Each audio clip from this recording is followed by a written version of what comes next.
Click the link in the description for your free Amsoil catalog.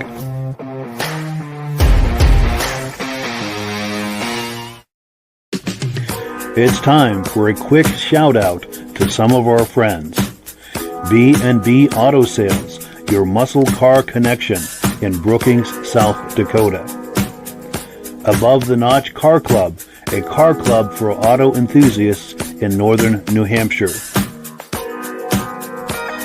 The New Hampshire Muscle Car Club, the largest muscle car club in all of New England.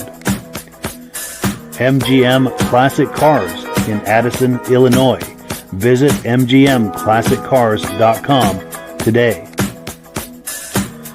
Beach Hill Automotive in Bethlehem, New Hampshire, specializing in the repair, service, and towing of muscle cars and classic cars. Absolute Auto Body and Collision Repair in St. Johnsbury, Vermont. And lastly, I am your independent Amsoil dealer. Click the link in the description for your free Amsoil catalog. And last but not least, if you decide to advertise with the Muscle Car Podcast, this could be part of your advertising message.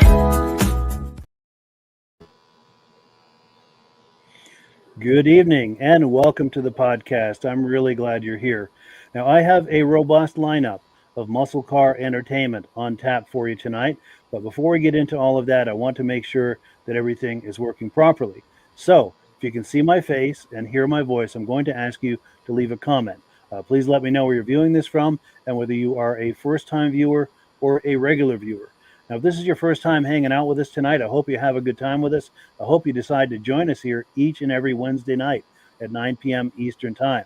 Now, this podcast simulcasts to 8 different places across Facebook and YouTube. So wherever you're viewing this right now, just circle back in 1 week's time and we'll be waiting for you with another fun-filled episode. Now, I do have to say something about these places that the podcast simulcast to. Unfortunately, we're only on YouTube tonight. Facebook, we're having some difficulty connecting to Facebook tonight. And I know our attendance is down. I tried to send a message out to all of the places on Facebook that we're not on Facebook tonight to find us on YouTube. And I had a link on Facebook to YouTube. Hopefully people are finding us. Technology is what it is. That being said, if to our regular viewers, to the viewers who are here week after week, month after month, and season after season, you guys are the ones who make this possible, and we very much appreciate that. Let's take a few quick comments, and we'll bring our friends on. We'll get this party started. BCJ Vids is in the house saying hello to everyone. Nice to see you. Thank you for that. Our good friends over at Vintage Mini Bike Lovers are saying good evening. Now I'm collaborating and producing a podcast with the host Ben Thomas. He's going to be doing the Vintage Mini Bike podcast, and we're looking forward to doing that with him here. I think it's the 9th, whatever. Sorry, I hit the wrong button here. Technical difficulties. So we're working on a Vintage Mini Bike podcast that'll be starting on the 9th of June, Sunday the 9th of June at 8 p.m. Wherever you're watching this right now, circle back for that. And by the way, Vintage Mini Bike Lovers says loud and clear from here. Also, our good friend Mike Whiteside, who is here each and every week. He says, hello, fellas, loud and clear in Illinois. Also, our good friend David from Alaska Railroad says, good evening, Mike and members. Regular viewer from Wisconsin, and everything is working good. And David is a very regular viewer as well. Also, our good friend Mick Campbell says, everything is loud and clear tonight, watching from Vermont. He was at an event over the Memorial Day weekend. He shared some images with us. We'll be looking at those later tonight, and we appreciate his input. Also, he's got a really nice Challenger. In fact, let me switch screens here. This is Mick's Challenger, and I'm trying to talk him into doing a video for us so we can get kind of a walk around and talk around, if you will, of that car and see what's going on with that. But anyway, enough of that. Let's bring our friends on here and get this party started. Unfortunately, Rob can't join us tonight. He's still under the weather. But Michael and Virgil, how are we all doing tonight? Very good. Just great. Just great. Great to see you both. Well, cool. Let's get right into it. Item number 1. In fact, Virgil, you were with me when we went to this event. I'll let you talk this up and set up this video. No, yeah. So we're right here at video number 1. We got Ken's 41 Ford here that we met last year. Ken is It's a 10-year process, Ken was saying, and you've got a lot of interesting facts about this one here. Remember, Mike, we met him just walking through, and they actually found him at another car, and he ended up meeting us over there. So yeah, pretty cool guy to meet. So yeah, for sure. Yeah, that was a lot. Hi, my name is Berto, and I'm sitting here with Ken. Ken. Nice to meet you, Ken. Nice to meet you. Tell me about your car here, Ken. Well, this car here, I worked for a gentleman in a body shop, and then I started my own shop, and it took me 10 years to buy this car because it's an all steel car, no fiberglass. The only thing that's not original is the smooth running boards. Other than that, everything is all the original metal. And I had a gentleman out of Poland Spring, Maine, do the interior. He was a coach trimmer, and that's what I wanted. I didn't want an upholstery guy. Big difference between upholstery guys and coach trimmers. So the fellow's name was Larry Sear, and I brought it up to him. And the only thing that he had to go with is the seats. He had the seats all done, and then he did all the rest of the interior, and it only took him 2 weeks to do everything. The trunk is all done. Everything works off of a key fob. I have a 350 Ramjet motor in it, 350 horse, Ford 9-inch rear end, 370 posi gears in it, and the car it's been on the road since 2009, and I have 30,000 miles on it. Oh, nice. Wow. So we drive them. Yeah. If they're on a trailer, that means somebody stole it. Yes. No, yeah. But it's very comfortable. Got all the vintage air, the Gen 2 in it. And this is what they call a business coupe, because years ago, the salesman, there was a wooden, like a cabinet behind the front seat. And then all their books were inside there, and that's why they call it a business coupe for the salespeople. Yeah. The other version was what, a hardtop? Well, this is a business coupe. Then they have, this is what they call the Master Deluxe, and they have the reason why they call it the Master Deluxe, because you see the moldings here, they're imprinted in the steel. So the other one, the Special Deluxe, the stainless is on the outside of the car. All right, so that's not a bead roll. No. And I narrowed the rear end. I brought each side in 8 inches, so I could have 12-inch wide tires on the rear. They're 20 by 12 on the rear, and 18 by 8 on the front. 295/40, huh? Yeah. Oh, yes. Yeah. You're laying some big stripes. Yeah. But you know what? I built it for a cruiser, and that's what it does. If I stay out of the gas, I can get anywhere from 19 to 20 miles to the gallon. All right. Yeah. Not bad. Yeah. And like I say, the trunk is all finished off the same way as the interior. So when I open the doors and I open the trunk, everything matches. Nice. So, Carpet matched the drinks. yeah. Good attention to detail. The yeah. only thing I omitted is I don't have cup holders in it. Hey, But anyways, Yes. it's all good. cup holders, that can be what? You can do that somehow else. Yeah, oh yeah. Yes. Yeah. So yeah. And so- Can we take a look at your motor there? Sure. Yeah, while this is open, I'm going to get a couple shots of the interior. Yeah, go on by what verse? Oh, you over there? All right.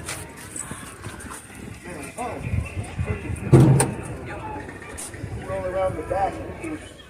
So on the back, Like a frost green. yeah, this is a Honda color. They call it mustard silver metallic. This is a GM silver, and this Essex is a Ford color. Right, you can see it now. And so the mirrors are off of a Spider Can-Am motorcycle, and they illuminate, everything works. So now does this. the blinker go through there also? Oh yeah, I'll show you. So this is a big change in the front. If you know 40 Chevy at all, they had the big bullet headlights on the fenders. Yeah. So I bought two 37 Ford fenders from Desert Valley Auto Parts in Arizona, and I just kept cutting the metal so that it fit perfect. Oh, nice. So these are 37 Ford teardrop headlights. Oh, but that you wouldn't even know. That's your new cars. So in here is it's a 350 Ramjet. Good friend of mine did the metal work for the engine cover, And so we accented it the same way as the outside of the car, same colors. And then on the rear, we molded the rear fenders to the body. And what we did is we put in 3/8 round rod, welded that all in, and then we leaded the rest of the joint, the old-fashioned lead work. Wow. That's how we did that. So. You know, the dying trade. Oh, it's absolutely the dying trade. The dying trade Yeah, there. absolutely. You know. And like I say, everything works up in the key fob. As you can see, I took the door handles off, and then on the back, the trunk all goes up. Hydraulic, but That's hydraulic. it is. Oh yeah. Oh.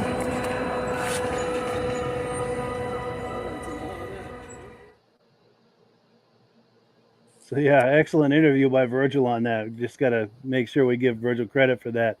Yeah. Thank you. Sure. And Michael, reaction to that?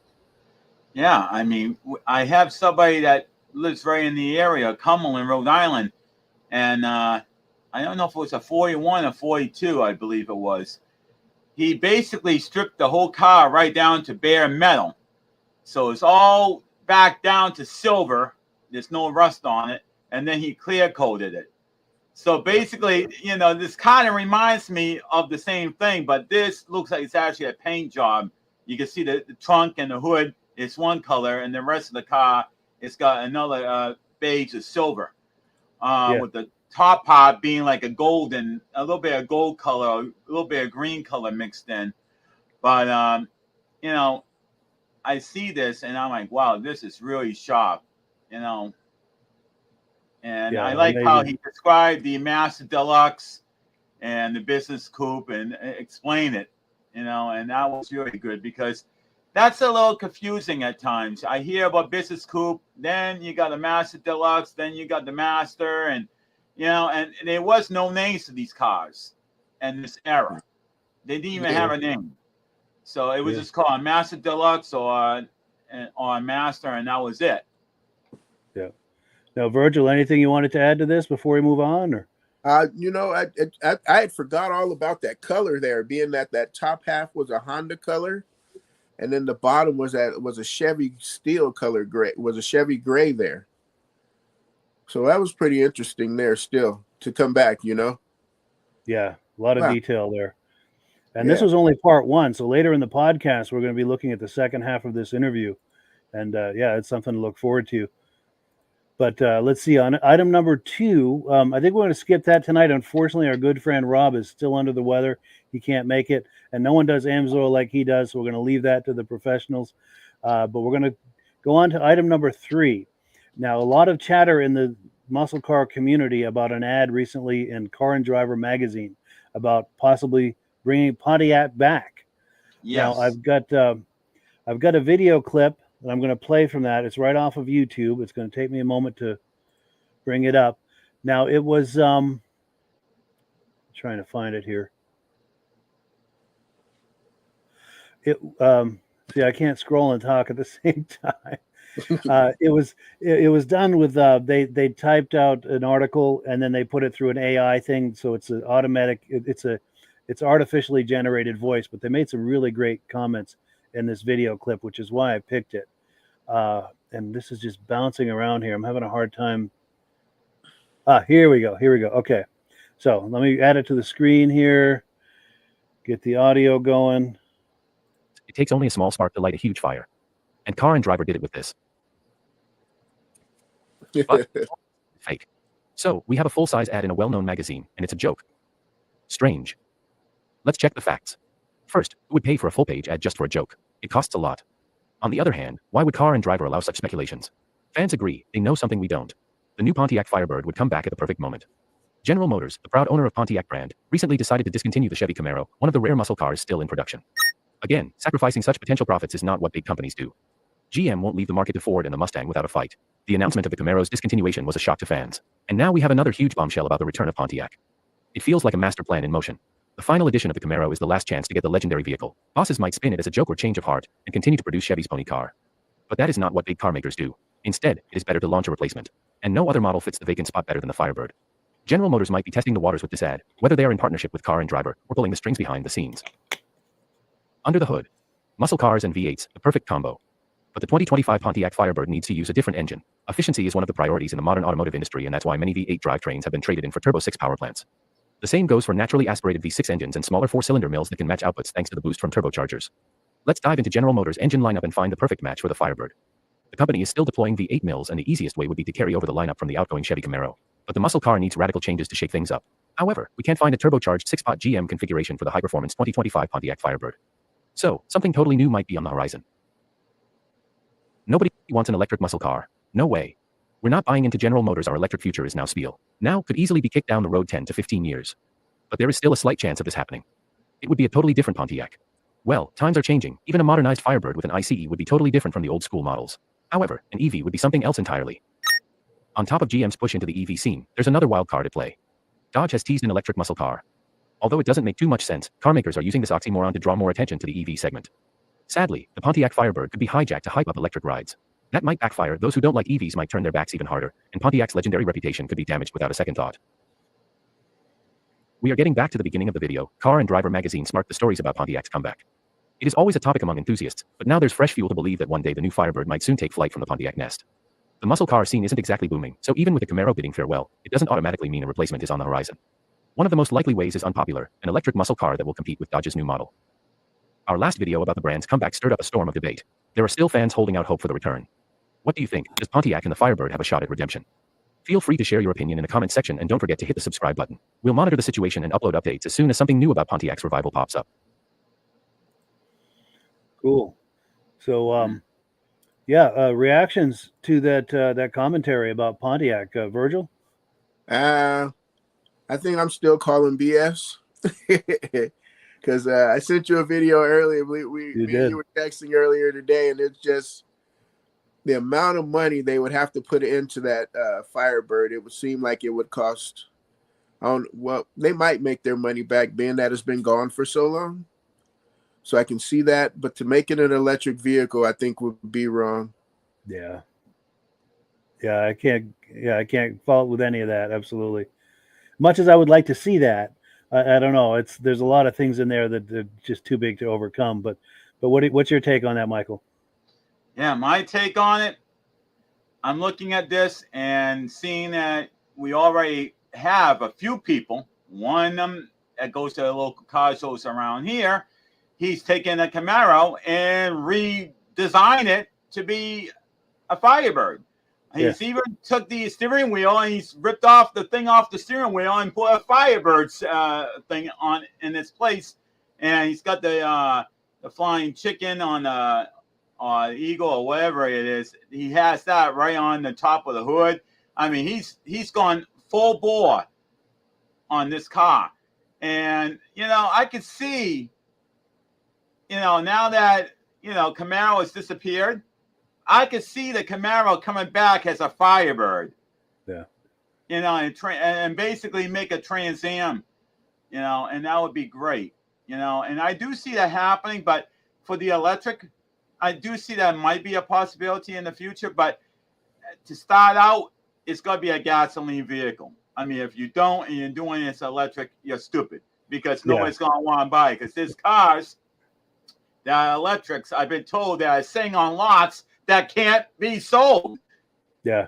And dealerships are like, you know what? We're not buying any more of these pieces of crap because they're not selling. We want to have gasoline vehicles and that's it. So I'm thinking that it may be a good possibility we might be seeing a Pontiac making a comeback. And after the Firebird, seems like that's going to be the opening. Then the GTO, and and maybe bring back the name the Tempest, and everything else. Maybe it would be a whole revolution. Sure. Yeah, I would love to see it, but I think we're all in agreement. The idea of an electric Trans Am is just plain sacrilege, I think, to most of us. And I'm going to check the comments here. Hopefully Virgil's going to be able to log back on to find my place here. We'll take some comments.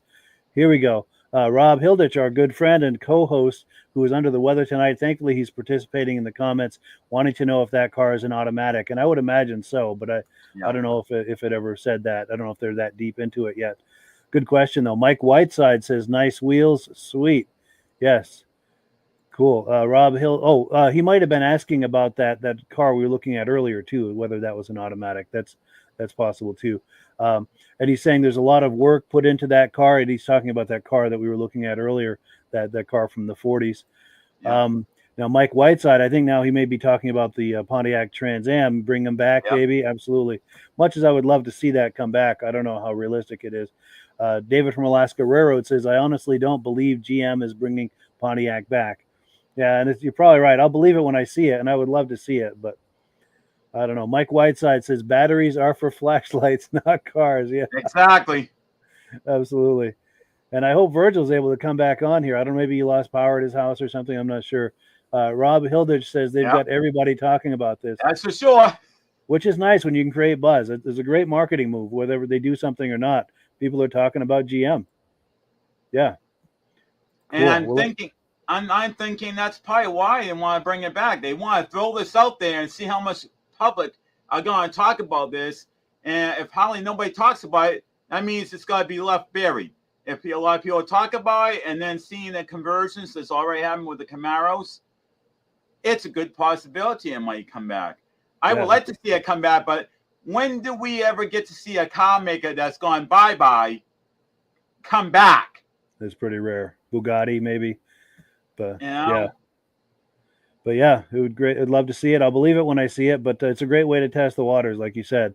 But we do have to move on. We're on item number 4. We're going to take a look at a 1980 Ford Bronco, and this car, this SUV, I should say, is for sale by our friends at B&B Auto Sales. Let me cue that video up. Here it is.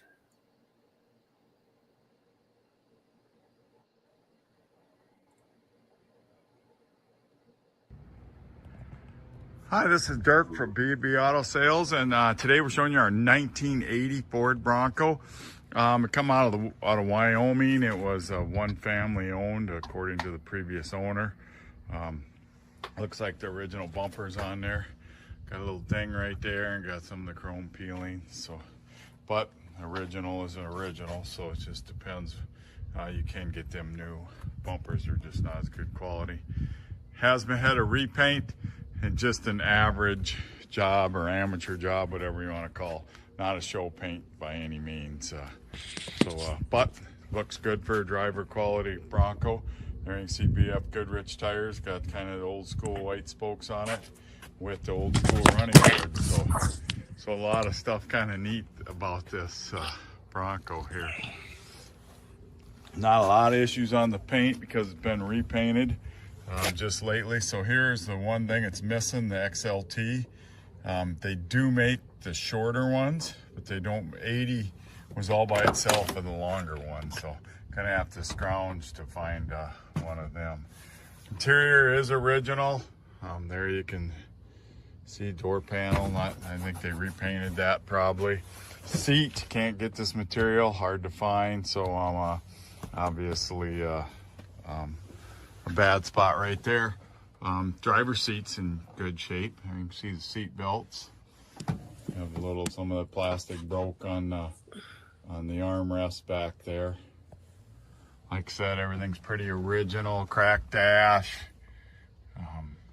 I'm trying to get one of them. They are available, but just everything is so hard to get right now. 4-wheel drive, CD player, air conditioning. 12,318 according to the previous owner. He told me that is 112, so not too bad for miles. Like I said, we just redid the air conditioner, put a new compressor on it, so the air works. That's about the only bad spot. At some point here they scratched it. Underneath here all feels pretty good, maybe a little bit. Yeah, they put metal in here because the inner fender was rusty. So just so you know, we try to be transparent about everything. Obviously they like the University of Notre Dame, or somebody did. I'd say factory bumper on the rear also does have the tire carrier with the matching 5th wheel there, which is actually better shape than some of the others. New tailpipes on it. Like I said, the wheels are showing some age. something you may want to put some chrome wheels on or something. So, and got some cracking there. So if a guy could find that material, that's our checkover sheet right there. You could redo the insides of the seats. That and the dash pad would pretty much cover most of it except for them rear armrests, and they might be available. I will check. So like I said, nice driver quality Bronco. These Broncos are going up fast. These are the next generation that's going to take off. You know, now the 78s and 79s have, that second generation has started to get really expensive. So this is the next, this 80 to 86 is the next group that's going to take off. So these are a good investment. You can buy them in the 20s like this one. So any questions, give me a call, 605-695-7391. So yeah, thank you so much to our friends at B&B Auto Sales for a look at that really cool Bronco. Reactions, is it Michael's turn for the first reaction? Yes, sir. I want to say that I love how honest he is about talking about the vehicle, pointing out the dashboard, the seats, and maybe some new chrome for the wheels and different things that he pointed out. And one thing I do like about this, and I wish they would bring it back to all SUVs. And, you know, this technically was an SUV. A lot of people would say it's a truck. It is technically a truck if you take off the cap. But to me, it's still the early versions of the SUV. But what I would love to see is to have every single SUV have the wheel on the back with solid metal bracking in the back and not have the stupid wheel underneath the vehicle. Good point. Yeah. Good point. Because they always rot out underneath the vehicle. When you need that wheel, one friend of mine the other day, he has a GMC pickup, and he had a problem with the tire that was flat, and they needed to take that tire out, and they couldn't even remove the tire. It was so rotten in there that they couldn't even get the thing out. So that's why I like it. If it's snowy or muddy, it's going to be a disaster trying to do that. Exactly. And Virgil, reaction? Very, very good truck. I say, yep. Yeah, very cool truck. Love the Bronco. Love the year. Still has that nice, well, just after that 79, doesn't have that big, that really big fullness of it, but great. Great. They did a great job over there at B&B. And I pulled it up online, and they actually found the interior. Nice. Oh, good. For that dash and everything? Yeah, they found something to replace the interior, the seats. Yeah, Nice. They found something and found the material to replace the seats, and they replaced the rims with like some 90s with like 90s Bronco rims. Yeah. So yeah, so they came out pretty cool. Yeah, it wouldn't take much to make that into a really sweet ride right there. No. Yeah, and it looks like they're partway there with what they've done to it. Yeah, the exterior is in great shape. It's just the interior needs a little work. Definitely. They took care of that. For sure. Well, cool. So we're on item number 5. Our good friend Mick Campbell. He's a regular viewer from Randolph, Vermont, just down the road, so to speak, because Virgil and I are both Vermonters. They had a Cars and Coffee event in Randolph, Vermont over the holiday weekend, and he sent some images for us to enjoy. Let me get those queued up here, and we'll take a look at that, and we'll react to it on the other side. It's taking a moment to load. Here we go, right here.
So yeah, thank you so much to regular viewer Mick Campbell for sharing those images. By the way, this is his Challenger, and we're trying to get him to do a video of that for us, and do kind of a walk around of it, talking it up. We would love to share that on the podcast for all of us to enjoy. Virgil, reactions to what we've just looked at? Yeah, there was a green rat rod that was in there. Had the wide front tires on there. Just right before that one. Right that there. one, yeah. These I like the style of those where they're making the wheels wider on the front there. Mm-hmm. You know, because it almost seems like it's you almost feel like it may be like an Indy car handling. You know, Sure. it gives me that type of feel. And then also too, there was that Triumph in there. Yes.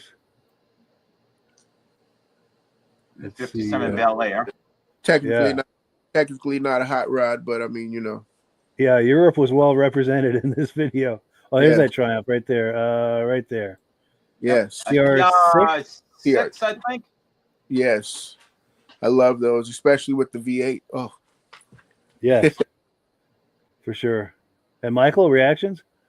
Yeah, I mean, I'm looking at all this, and you know, I got a fondness with the Triumph, with a 1500 Spitfire, restoring one, being underneath it, getting zapped by electrical storm. I will never forget that day. The guy literally called it lightning, sold it. Never seen the car since. But I remember I was the one who had to rebuild the dashboard. Wow. He didn't know anything about the electrical system. He said, "No, what? I'm going to let you deal with the electrical system." I'm like, "Oh, thanks." But I mean, it's very amazing. I mean, the assortment, like that is I believe it's a Ford Custom with that logo thing in the middle. I believe that's a Ford Custom. But you know, you got a Chevy Bel Air in there, and then you know, then the Triumph. So you got a little variety of cars away in there. I'm just trying to figure out what happened. Everything looked like it got like smushed and spread out. I don't know if that was the way the pictures are sent, or if that is just because. I stretched those to fit the screen. I'll take the hit on that. That wasn't Mick. I got to make sure he doesn't get the blame on that. But we've got comments coming in too. Let's see what people are reacting here. David from Alaska Railroad says, "Good evening to Rob. Get well soon. We miss you." Cool deal. Yeah, we all miss Rob. He brings a lot to this for sure. And I'm glad he's watching and making comments, so at least he's participating in that way. And Mike Whiteside says, "Great vehicle back in the day, party barge." Oh, yes. Absolutely. Well, cool. Let's remove this from the screen and keep going here. You just showed with the Porsche in the background, you can see that's a Ford Bronco, the newer version of it. Nice. Nice.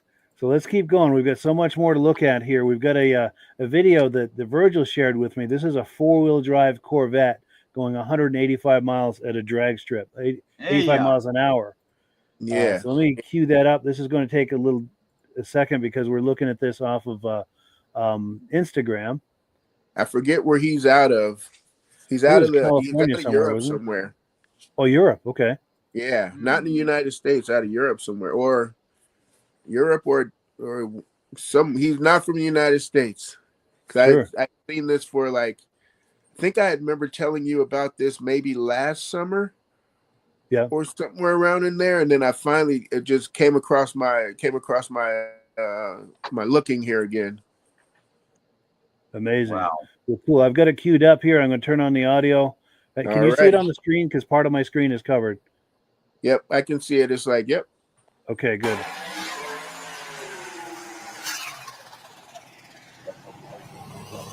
Oh,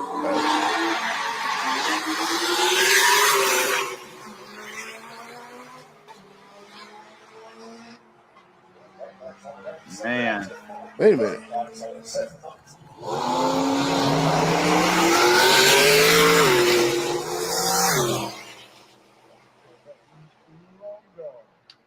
Santa. What a run off the trailer, 798 at 175 miles an hour. Yeah, you're right. That was Europe, all right, with that accent. Yeah, I was trying to catch the name on the drag strip there. Thought it went across on the first part. Yeah, Santa Pod something or other, but I don't know. I'm not sure, to be honest with you. Well, yeah. But yeah, that was impressive. Go ahead, Virgil. It looks so violent in that burnout there. Yes. Looks so violent in that burnout. Yeah, for sure. Matter of fact, I seen it burn out tonight, and I was surprised. I told the guy, "Hey, I love your Monte Carlo." He had a nice dark blue Monte Carlo and everything, and then he had the big wide wheels. All of a sudden, he started flooring it. He was burning rubber. You used to see all the smoke all over the place. And this was right on the main road out here. I was just having to be seeing it, and well, he wanted to make sure that I saw it. Yeah. Thanks for the comment. Yeah, for sure. Well, cool. So we are on item number 7. Going to take a look at a 1969 Pontiac GTO, and this car is for sale by our friends over at MGM Classic Cars. So let's get that queued up here. Yes, right here. What's up, everybody? It's Mr. Jenkins here with MGMClassicCars.com, Addison, Illinois. And today I'm bringing you this new arrival 1969 Pontiac GTO 400 engine, tubular control arm, 750 Edelbrock carburetor, 4-barrel headers. This car sounds great, drives great, and is a blast. It's got Judge decals on it.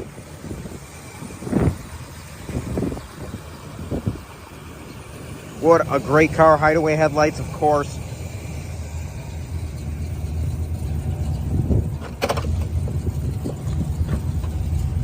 Interior, really nice. Retro sound radio. Custom bucket seats, really comfortable. Floor shift. There's the hood tack.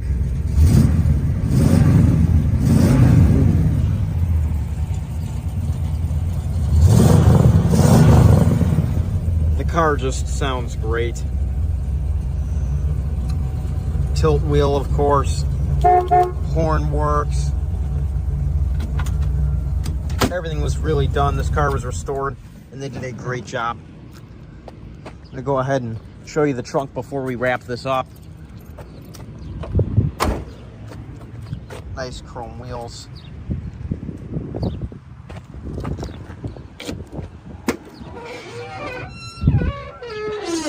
Here's your trunk. Everything was done back here, redone. It was done well. Got a few books.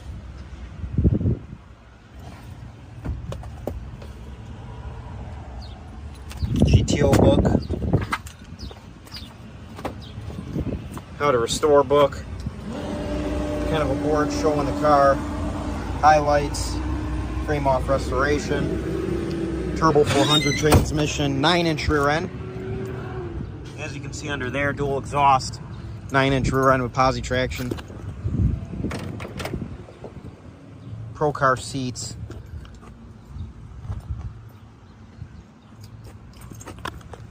Like I said, whoever did this car did a great job. Gonna go ahead and close the hood so you can see this car before we wrap it up in its glory. What a great looking car. Fun to drive.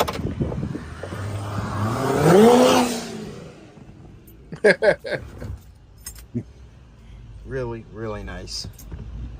I mean, everything was done nicely in the interior. Everything is really nice. You don't find them done up this nice very often. So make sure you come on down. Call 847-848-1850. Visit MGMClassicCars.com. We're in Addison, Illinois. Our business hours are Monday through Friday, 9 a.m. to 5 p.m. Saturday, 10 a.m. to 2 p.m. All by appointment only. We have around 250 cars in stock, so you're not going to want to miss a thing. We get new cars in almost every day. We have shipping all over the United States, open and enclosed, bonded and insured.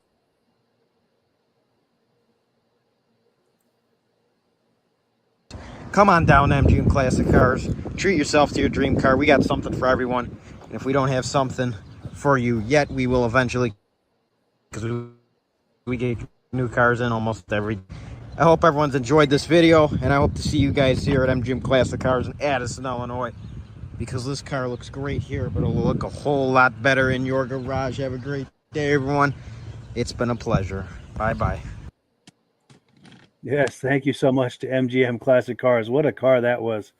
And I'm trying to remember whose turn it is for the first comment. Is it Michael's? It's me. Go for it, Michael. I mean, the thing I like about this car, I'm going to make it short.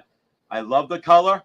And when you see GTO, and then you see the name, The Judge, it's not just a GTO anymore. It's The Judge. Nothing outdoes The Judge. Yes. Top shelf all the way. For sure. And Virgil? Yes, yeah, no, great car. You know me, and I told you my favorite car that I've ever had was my 68 Montego, and it was that color orange. Oh, yes. Yes, and, you know, the hideaway headlights I love.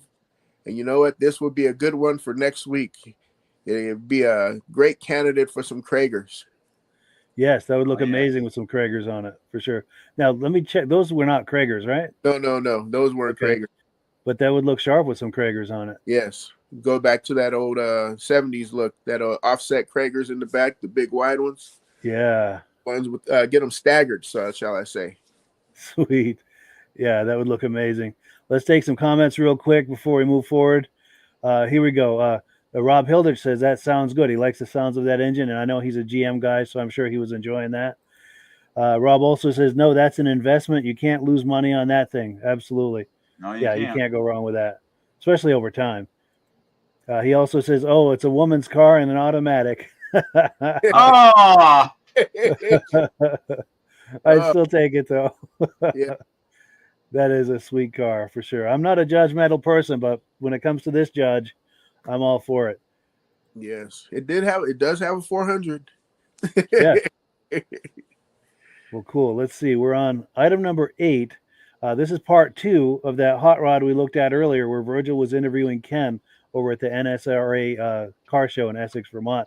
And while I'm queuing that up, Virgil, if you want to talk that up a little. Man, I'm just still trying to remember facts from that one there. It's, you know, it's 365 days is we're almost at 365, Mike, because we got car shows coming up in, well, I guess in 3 months maybe. Yeah, we're getting into the season here. Yeah, we're getting into the season, so we're about to start. We're already fully into it here. Yes. Nice. Oh, yeah, we're easing our way in. We only hit 62 degrees today, I believe. Yeah, it was on the cool side, for sure. Today was cooler, but it's been 80, high 80s, high humidity. Today was a break. Yes. Well, let's take a look. Yes. Get back to Ken here. Yeah. So as you can see how much I had to narrow the trunk, how much room. But now you see the tail light in the bumper? Of course, that's spring steel. If you ever try to cut spring steel, it took me 30 cutoff blades to make that tail light fit. And then the interior is all of the trunk is the same way as your car. So you got a third light up there. Oh yeah, third brake light, yeah. And then if I want to go down, push 1 and 2, and go down. Wow. That's got to be a greater feature there. Especially when you pull up, like when you're pulling up to a show or something, you got to pull out, get your... Yeah, oh yeah. Pull up and just beep, beep. By the time you get to the back, everything's up. I'll tell you, Joe Martin was impressed. When he was looking at the car, and I was telling him all the detail. Oh, another feature in this car. Come see where the radio is. Oh, yeah. It's like you said, radio delete. Up here. Look in the... overhead. You did the old 70s truck style. Oh, wow. Console? Yes. Yeah. Wow. And the console is painted green also. Wow. Yeah. And the seats are what they call tees seats. And if you've been around the hard rod industry, they build outstanding seats. Then they have the coach builder do it instead of an interior. Yeah, had a coach builder do it. Yeah. And the vintage air. Vintage air, yeah. Yeah, nice. Digital, all power steering. And then what type of why is it getting to me? The steering. Oh, the steering? It's a I did it steering column, all power steering. What about wire? What type of wire? Painless? No, I used the wiring. They were out of Quick Wire Company. Quick Wire? Okay. Yes. As a matter of fact, this car's been on the road since 2009, and I think in 2007 or 2008, the people that owned the quick wire company were here, and they had a drawing, and I won the wiring circuit here, and that's what's in here, Wow. the quick wire. Yeah. All right. Yeah, very nice people. Yes. Yeah. So, and then the wheels are American Racing. Got the lip on that one there, huh? But a lot of the interest is in these mirrors. So there was two people yesterday looking at them, and I said, "Do you know what they're off of?" One young fella says, "Yes, I do. They're off a motorcycle." Says, "You're right, Can-Am." And then somebody else knew what they were off of too. And when the car debuted here in 2009, everybody thought they were off of a Lamborghini. Or something wow. like that. Yeah. But anyway, so that's the car. And like I say, this is what they call the Master Deluxe, and the other model is the Special Deluxe. All right. So This is the Salesman of the Year. Salesman of the Year. Salesman of the Year car. Totally. Correct. Yeah. Absolutely. Yeah. Yeah, bad sales, no car. And all my wiring. It took me 4 months to wire the car because I'm a stickler on wiring. So what I did is there was nothing inside, of course, and the wiring all goes back right underneath the plateau area of the trunk, and that's where all my wiring goes. It took me 4 months to wire it. So what I did is I had an air mattress with a pillow, so everything was wired individually. And so if I'm not going to ever sell the car. It's going to my son. Yes. And so I did all the body work, and my son and one of our other employees picked the colors, and they did the paint. My son said, "Dad, you're not going to paint the car. I want to paint it." So my son and one of our employees painted the car. Nice. One last thing about your windshield. Yes. I noticed you don't have a... No molding in the middle. Yes. It's what they call a V-butt windshield.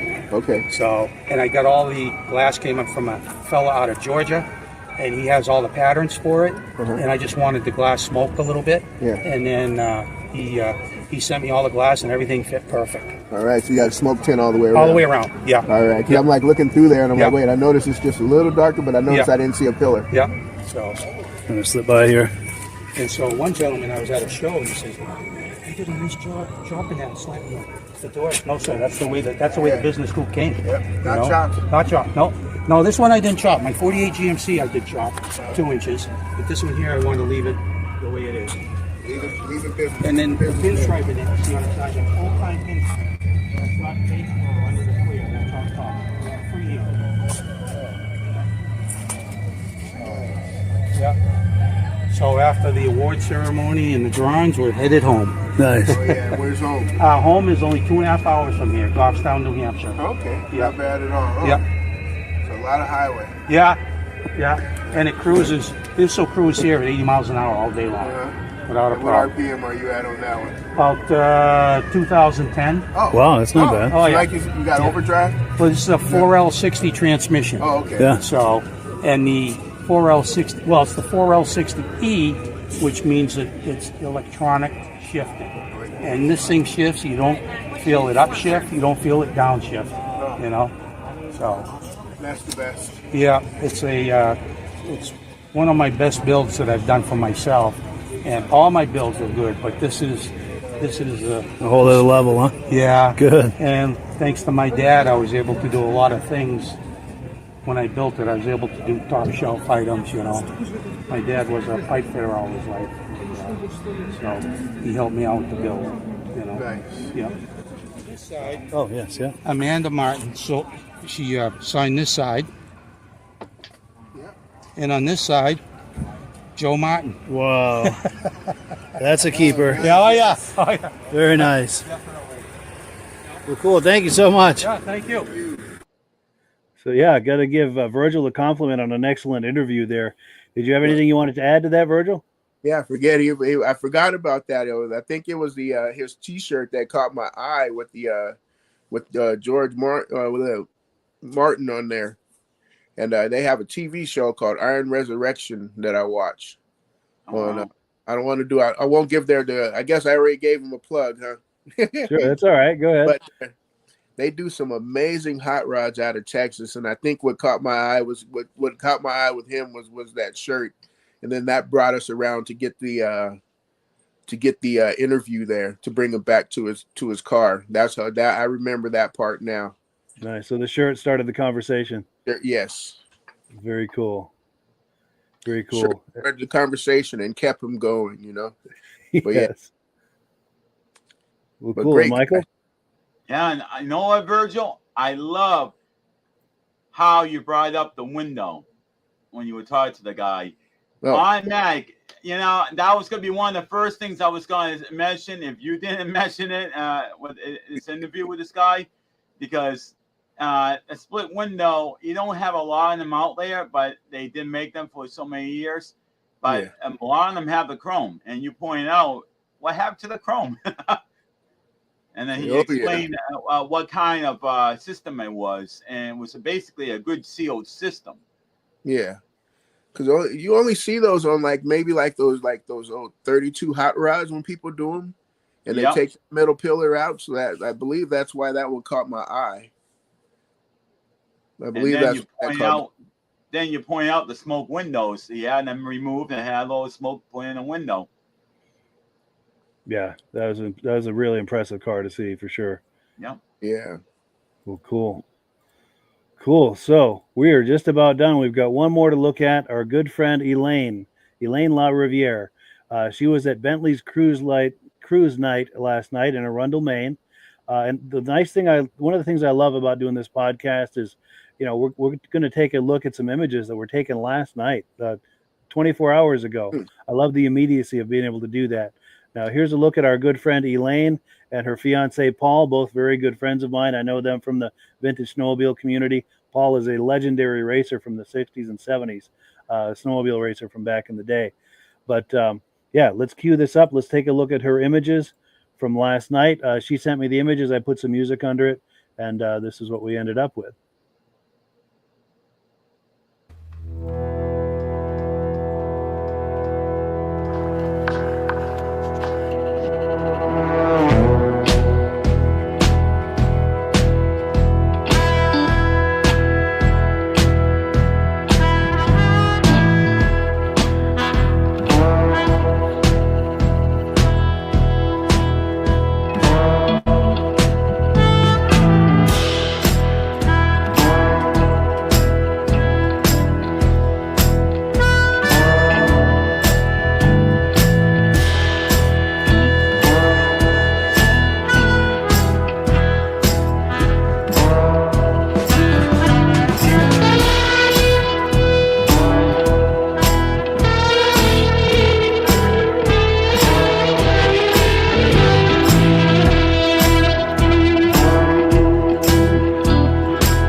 So yeah, thank you so much to Elaine for those wonderful photos.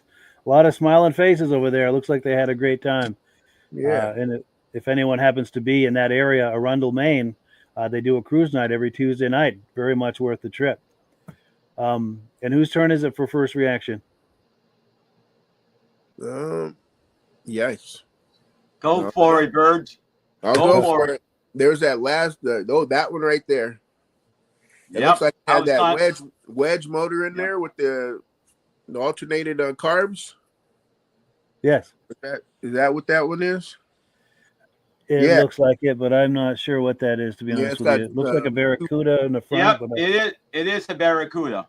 Yep. I think it's a wedge motor that's in that one. But the way the carburetors are offset right there, I love that. There was also cool. too like a British racing car in there with Very green. similar to the other car you were commenting on. Yeah, no, this one, right there. Whoops, sorry. Yeah, That's racing green. That must be a Jag. yes, That's what it looks like to me. yep. That there, go Speed Racer. Yes. And then there's another one. I like Go the ahead. Mercedes Benz. Oh yes, the little SL. Yeah. I bet you like this one too, Virgil. Yes. Yep. That Go one. ahead, Yeah. Michael. I'll find Maybe. that SL. I don't remember where it was, but go ahead, Michael. Reactions? Yeah, I mean, I wanted to make a point. That truck that you just passed, it has the logo on the side, says I-beam. So I was told that's a little story behind that. It's actually, the truck has actually got I-beam. You can see it right there on the side. It's hard to see, but you can see that it says I-beam. This one here? Yep. Oh, no kidding. See that big, logo between the hood and the door? Yes. That's where it says twin I-beam or whatever it says. Oh yeah, that twin I-beam suspension of the old Ford. Yep. Sweet.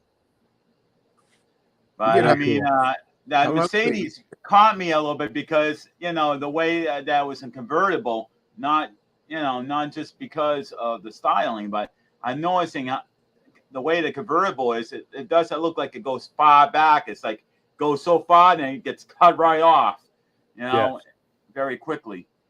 Yeah.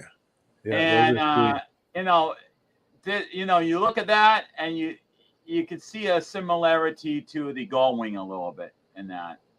Yeah. You can definitely see the similarity in it. Sure. Very cool. Now we've got comments that have come in. Trying to find my place here. All right. But that GT350 was nice also. Oh yes. Yeah, definitely. In fact, let me find that. I don't know if I can. It was right before the right before that Mercedes. Yeah, I think I'm having trouble finding it. But Mick Campbell said, here he is, right here. It says bigger tires on the back for sure. He must be talking about that resto mod we were looking at earlier, Ken's. Uh-huh. And Mick Campbell also says, who's going to see the NHRA at New England Dragway this weekend? Yeah, is anyone going to that? No. And if anyone is, please take videos and images. Go ahead, Virgil.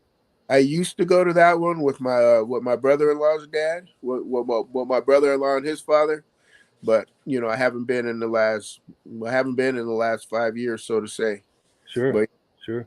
I've been once in the last 5 years, but yeah, I missed that place. That was a great place. That's a great place. Sound like a lot of fun. Epping, New Hampshire is a very, very good NHRA.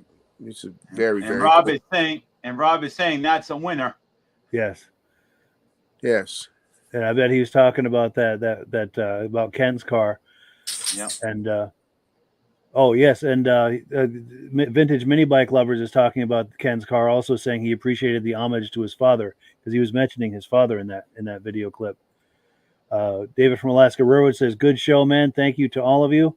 Yeah, thank you. Cool deal. Likewise. Thank you, David, for always showing up. Yes, he rarely, if ever, misses an episode, and we appreciate that. Rob is giving a compliment to Elaine, these are Elaine's images we've been looking at. Mike Whiteside says, great show, guys. Thank you very much. Yeah, thank you. Mick Campbell says, did that Barracuda have a cross ram Hemi? Good question. I don't know, but does anyone? I think that's what that was. That's what, what they were looking at, commenting on? Yeah, because the carburetors were, trying to figure out where my camera is, but the carburetors were on both sides. Instead of having a twin 2.4 in line, they were they were off. Nice. So instead of a 6-pack, they were offset, kind of. Yes. And then Vintage Mini Bike Lover says twin I-beam front end started in the 65 F Series Fords. It was independent suspension with coil springs instead of leaf springs. Nice. Very cool. So and then I have to hear that be explained. Now there, people don't know what it means. definitely. Vintage Mini Bike Lovers also says, great show, fellas. See you next week.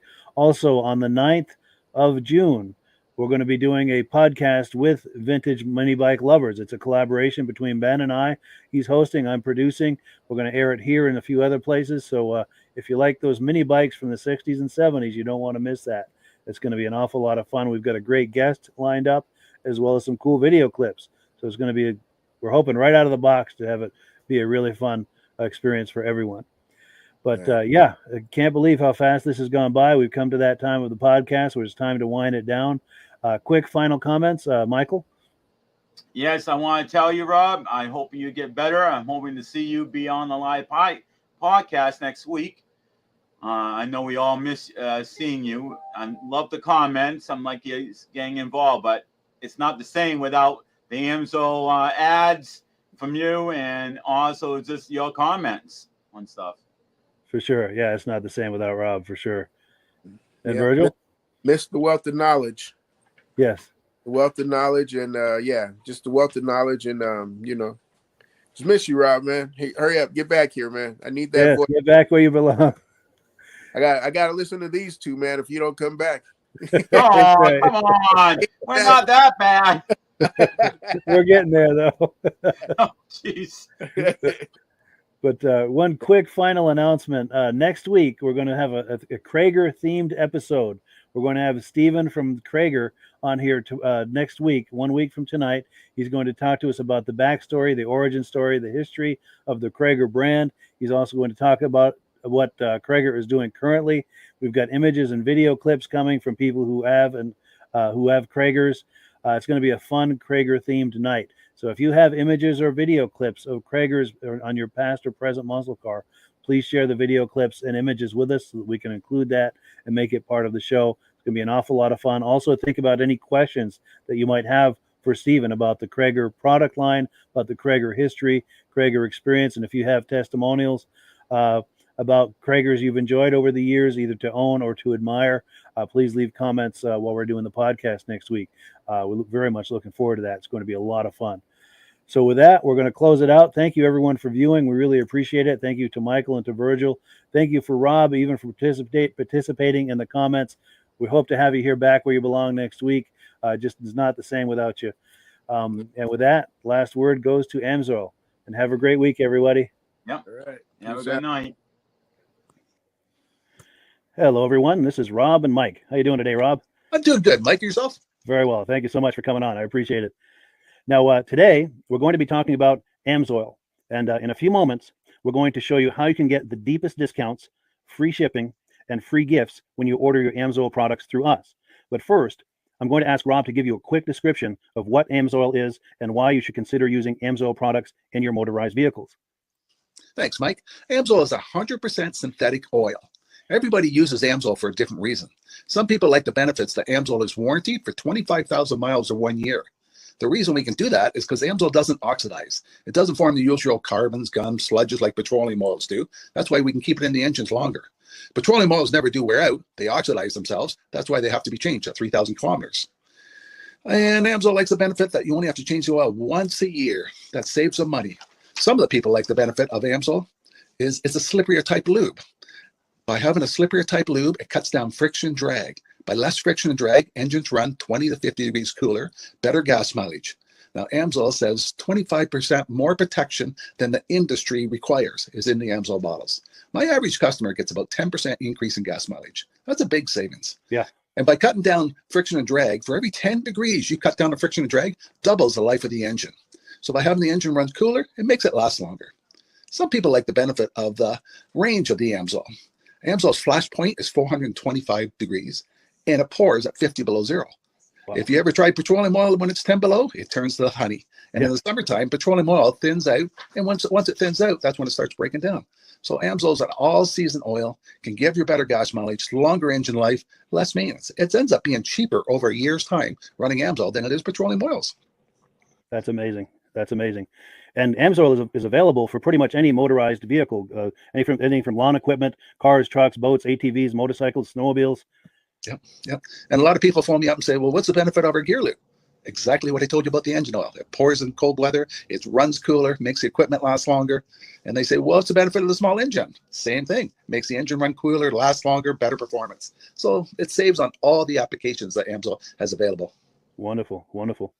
So yeah, let's talk now. Hopefully, this has convinced people to think about maybe joining us in the Amsoil experience. Let's talk about some of the discounts and free shipping and how that all happens. I'm going to pop a graphic on the screen, and yeah, by all means, if you want to talk people through how this preferred customer program works. Amsoil has a number of different programs. One of our main ones is a catalog customer, where somebody can order directly out of our catalog. If they order out of the catalog, they order $100 worth, Amsoil will ship it right to their house. But our best program is our preferred customer.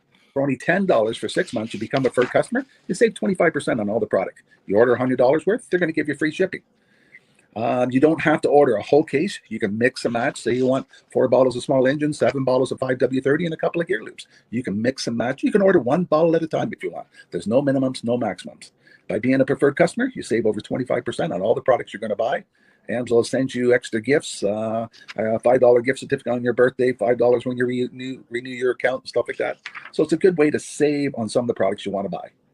For sure, for sure. Yeah, it's an incredible value, and this is the deepest level of discount that anyone can get when ordering Amsoil. Is that correct? It is. It is. Wonderful, wonderful. So let's take people through the step-by-step experience of placing an Amsoil order. Then that would include signing up for the preferred customer discount, or sorry, preferred customer program, so they can receive those deepest levels of discount. So let's go to the website. This is what the website's going to look like. These are some screenshots. Once you go to amsoil.com, there's a link in the description, or you can just type that into a browser, amsoil.com. This is the page you land on. At the upper corner of the page there, you see how I've circled in red. That is the link to click, the Join Now link. That will take you to the preferred customer program page, where you can take advantage of all of these discounts and free shipping and everything that we've just been talking about. This is what that page looks like. In the lower right, you're going to click Join Now. This will pop up. You select the duration you'd like, whether it's 6 months or 12 months, and click Add to Cart. Now, once this pop-up goes away, you'll be back on the main page. And the upper left, you'll see where I've got that red arrow. It says Shop. Now you can start shopping for products, and on your very first order, you're going to get these discounts and the free shipping as long as it's over $100. You'll get all of these benefits right away. So once you click Shop, it's going to take you to the product page. There's different types of oils, lubricants, so on and so forth. For the benefit of this exercise we're doing now, I'm just going to click motor oil. It shows different types of motor oil. Let's click gasoline. Now this takes us to an item. It's their synthetic motor oil. And you can see the item there, and there's choices for different viscosities. But take a look at the price. Let's take a closer look. Let's zoom in. But if you've joined the preferred customer program first, you're going to automatically get the deepest levels of discount. That's what we're looking at here. You're saving $3.80 on that quart of oil. Instead of paying $16.29, you're now paying $12.49 for that quart of oil. That is the deepest level of discount you can possibly get. And then you just add the quantity that you'd like. You select any other items that you're thinking about, add them to the cart. And once you click Add to Cart for the final time, you're going to see this come up at the top of the screen. It's going to show your items and your the total that you're at so far. Pardon me. And then you just click View Cart in the upper right, and that'll take you to your cart. Take a close look here at the upper right. That blue box shows that you're getting free shipping. You're eligible for free shipping on this order because it's over $100. That little yellow box shows that you've got the preferred customer membership on your order. That gives you the deepest levels of discounts for the next 6 to 12 months. And then below that, you've got the items that have been selected. For the exercise here, I selected 9 quarts of the signature series, but that brings us up over $100 for the free shipping. We're saving $34.20. And if you're ready to finish, you click Checkout Now, and that takes you to this screen here. If you haven't signed up with an Amsoil account at this point, just click in the lower right to create an account, create a new account. It's going to ask you for some basic information, name and those types of things. Now let's take a closer look. You'll see this gray shaded box. This is a very important box. This is going to ask you if someone has referred you to Amsoil. And if so, please enter my name. My name is Mike LaRiviere. It's spelled right there on the screen for the correct spelling. And also the referral number, 304-555-94. That's how you make sure that Rob and I get credit for this. Now, in the interest of full disclosure, I have signed up for Amsoil under Rob. So when you order using this referral number, Rob and I both benefit. So if you enjoy these podcasts that we're doing, this is a wonderful way to support the podcast, because when you order using this referral number, Rob and I both benefit. And the commissions I make go directly toward offsetting the cost of doing these podcasts. So I thank you in advance for that, for using my referral number. I very much appreciate it. And once you've done that, you just go into the next screen to enter your payment information, and you're done. Now, once you've placed your order that's over $100, and that order includes your Amsoil preferred customer program, you are now eligible to get a free DVD from myself. Now, this is going to be either a muscle car DVD or a vintage snowmobile DVD. Use the email address on the screen, wkspodcasts@gmail.com. Send me an email. Let me know which DVD you would like me to send you, the muscle car or the vintage snowmobile DVD, and I'll get that right out to you. As you're typing in that email, in the subject line, be sure and type in capital letters "free DVD requests" so it stands out as I'm checking my email, and we'll get that right out to you. So I guess the last thing, Rob, that we wanted to talk about is if someone is considering Amsoil as a business opportunity. Yes. If anybody has a retail or a commercial account and they would like to buy directly from Amsoil, just send Mike a line. He'll show you how to set up and you can buy directly from Amsoil.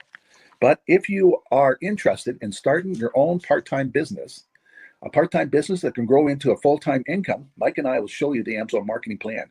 Amsoil has a large selection of products that cover almost every application. So it doesn't matter if you're into snowmobile, boating, or ATVing or hot rods, we have an oil for every application. It's a fun type business that's I really enjoy doing. Where else can I go and have fun and make money doing it? And Mike and I are here to help you all the way along. If you need any help on how to promote or to find new accounts, we're here to help you. For sure. So when you sign up under that number, this 304-555-94, you're getting Rob and I as a team. Now, Rob has been doing Amsoil for 40 years. Can you believe that? 40 years. So he knows every aspect of this business, and he knows all of the ins and outs of the products. So he'll be able to help you with any kind of product questions or any kind of questions to show you the different business models that you can do with Amsoil. And then the other thing that you get when you sign up under me is I've got a strong background in social media. So if you need some coaching on how to generate Amsoil leads using Facebook and YouTube, I'm happy to coach you with that when you sign up under Rob and I. You get both of us as a team to help you, to coach you, to support you, whatever you need to get you off and running with this business and having fun with it. Like Rob said, it's an enormous amount of fun. If you're like Rob and I and you enjoy going to any kind of boat shows, car shows, motorcycle shows, snowmobile shows, anything with a motor, you like going to those shows, those events, those races, this is a great way to turn that into a income opportunity for you. Yes. And just by wearing my Amsoil hat at one of these events, people come up and ask me about Amsoil. People don't know where to buy it, and I'm there to help them, show them where they can buy the products. Perfect. Well, cool. Well, this is great. Any final thoughts, Rob, before we wrap it up? Amsoil's a fun business. Amsoil's been around since 1968. It was the first synthetic oil to be AI approved. Wow. Yeah. That's amazing. And that's very early in the game too, isn't it? Yes. For sure. Well, good. Well, thank you so much, everyone, for viewing. Hopefully, we've gotten you excited as we are about the Amsoil products. We'd love it if you could join us either as someone who uses the Amsoil products or to join the Amsoil team as a business opportunity. And we thank you so much for viewing. Have a great day. You have a good day.